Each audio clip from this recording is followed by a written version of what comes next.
युद्धकांड चौथा सर्ग। हनुमान जी के वचनों को क्रमशः यथावत रूप से सुनकर सत्य पराक्रमी महातेजस्वी भगवान श्री राम ने कहा, हनुमान, मैं तुमसे सच कहता हूँ, तुमने उस भयानक राक्षस की जिस लंकापुरी का वर्णन किया है उसे मैं शीघ्र ही नष्ट कर डालूंगा। सुग्रीव, तुम इसी मुहूर्त में प्रस्थान की तैयारी करो। सूर्यदेव दिन के मध्य भाग में जा पहुंचे हैं, इसलिए इस विजय नामक मुहूर्त में हमारी यात्रा उपयुक्त होगी। रावण सीता को हर कर ले जाए, किंतु वह जीवित बचकर कहाँ जाएगा? सिद्ध आदि के मुंह से लंका पर मेरी चढ़ाई का समाचार सुनकर सीता को अपने जीवन की आशा बन जाएगी। ठीक उसी तरह जैसे जीवन का अंत उपस्थित होने पर यदि रोगी अमृत तत्व के साधन भूत दिव्य औषधि का स्पर्श कर ले अथवा अमृतोपम द्रवभूत औषधि को पी ले तो उसे जीने की आशा हो जाती है। आज उत्तरा फाल्गुनी नामक नक्षत्र है, कल चंद्रमा का हस्त नक्षत्र से योग होगा। इसीलिए सुग्रीव, हम लोग आज ही सारी सेनाओं के साथ यात्रा कर दे। इस समय जो शकुन प्रकट हो रहे और जिन्हें मैं देख रहा हूं, उनसे यह विश्वास होता है कि मैं अवश्य ही रावण का वध करके जनक नंदिनी सीता को ले आऊंगा। इसके सिवा मेरी दाहिनी आंख का ऊपरी भाग फड़क रहा है, वह भी मानो मेरी विजय प्राप्ति और मनोरथ सिद्धि को सूचित कर रहा है। यह सुनकर वानरराज सुग्रीव तथा लक्ष्मण ने भी उनका बड़ा आदर किया। तत्पश्चात अर्थवेत्ता नीति निपुण धर्मात्मा श्री राम ने फिर कहा, इस सेना के आगे आगे 1,00,000 वेगवान वानरों से घिरे हुए सेनापति नील मार्ग देखने के लिए चले। सेनापति नील, तुम सारी सेना को ऐसे मार्ग से शीघ्रता पूर्वक ले चलो जिसमें फलमूल की अधिकता हो, शीतल छाया से युक्त सघन वन हो, ठंडा जल मिल सके और मधु भी उपलब्ध हो सके। संभव है दुरात्मा राक्षस रास्ते के फल मूल और जल को विषादी से दूषित कर दे, अतः तुम मार्ग में सतत सावधान रहकर उनसे इन वस्तुओं की रक्षा करना। वानरों को चाहिए कि जहां गड्ढे, दुर्गम वन और साधारण जंगल हो, वहां सब और कूद फांद कर यह देखते रहे कि कहीं शत्रुओं की सेना तो नहीं छिपी। ऐसा न हो कि हम आगे निकल जाए और शत्रु अकस्मात पीछे से आक्रमण कर दे। जिस सेना में बाल, वृद्ध आदि के कारण दुर्बलता हो, वह यहाँ किष्किंधा में ही रह जाए, क्योंकि हमारा यह युद्ध रूपी कृत्य बड़ा भयंकर है। अतः इसके लिए बल विक्रम संपन्न सेना को ही यात्रा करनी चाहिए। सैकड़ों और हजारों महाबली कपि केसरी वीर महासागर की जलराशि के समान भयंकर एवं अपार वानर सेना के अग्रभाग को अपने साथ आगे बढ़ाए चले। पर्वत के समान विशालकाय गज महाबली गवय तथा मतवाले सांड की भांति पराक्रमी गवाक्ष सेना के आगे आगे चले। उछल कूद कर चलने वाले कपियों के पालक वानर शिरोमणि ऋषभ इस वानर सेना के दाहिने भाग की रक्षा करते हुए चले। गंध हस्ती के समान दुर्जय और वेगवान वानर गंधमादन इस वानर वाहिनी के वाम भाग में रहकर इसकी रक्षा करते हुए आगे बढ़े। जैसे देवराज इंद्र ऐरावत हाथी पर आरूढ़ होते हैं, उसी प्रकार मैं हनुमान के कंधे पर चढ़कर सेना के बीच में रहकर सारी सेना का हर्ष बढ़ाता हुआ चलूंगा।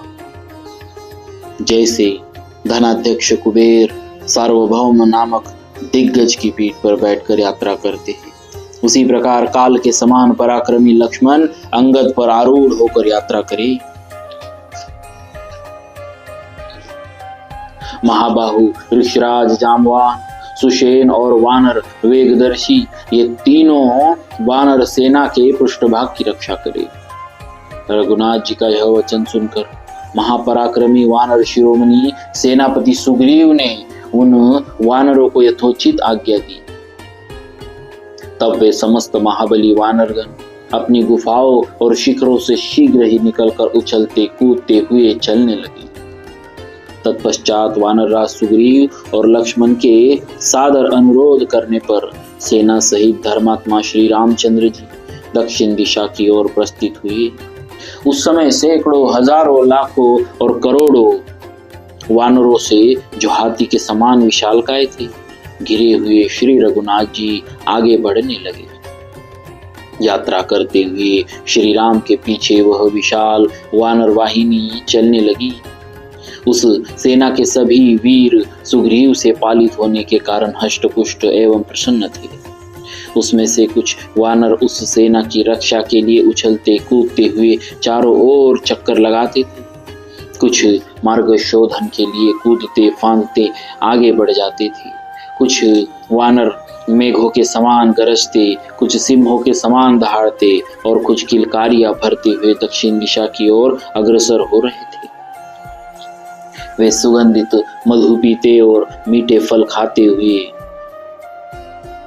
मंजरी पुंज धारण करने वाले विशाल वृक्षों को उखाड़ कर कंधों पर लिए चल रहे थे।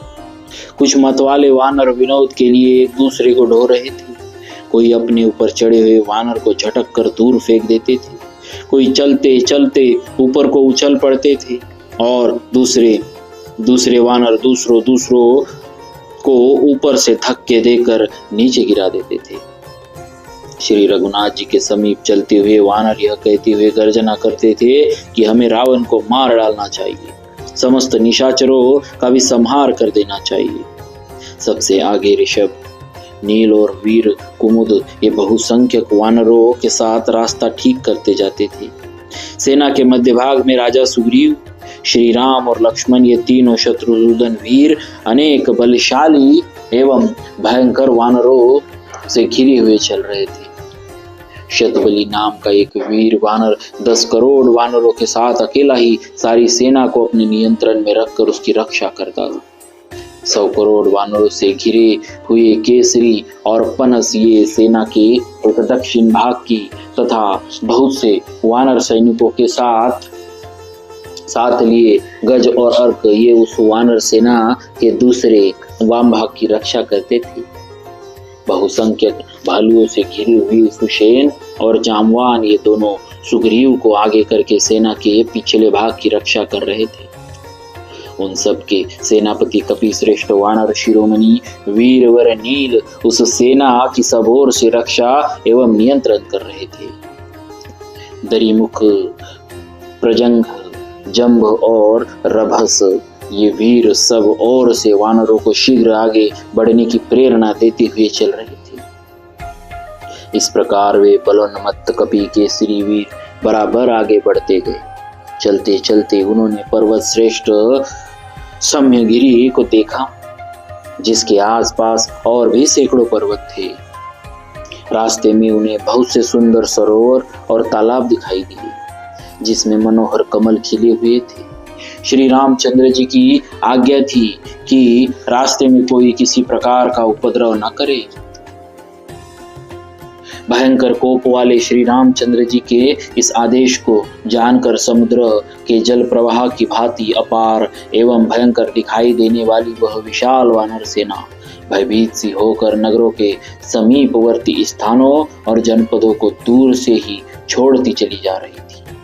विकट गर्जना करने के कारण भयानक शब्द वाले समुद्र की भांति वह महाघोर जान पड़ती थी। वे सभी शूरवीर कपिकुंजर हाके गए अच्छे घोड़ों की भांति उछलते कूदते हुए तुरंत ही दशरथ नंदन श्री राम के पास पहुंच जाते थे। बोलिए भक्तवत्सल भगवान की जय, सियावर रामचंद्र की जय।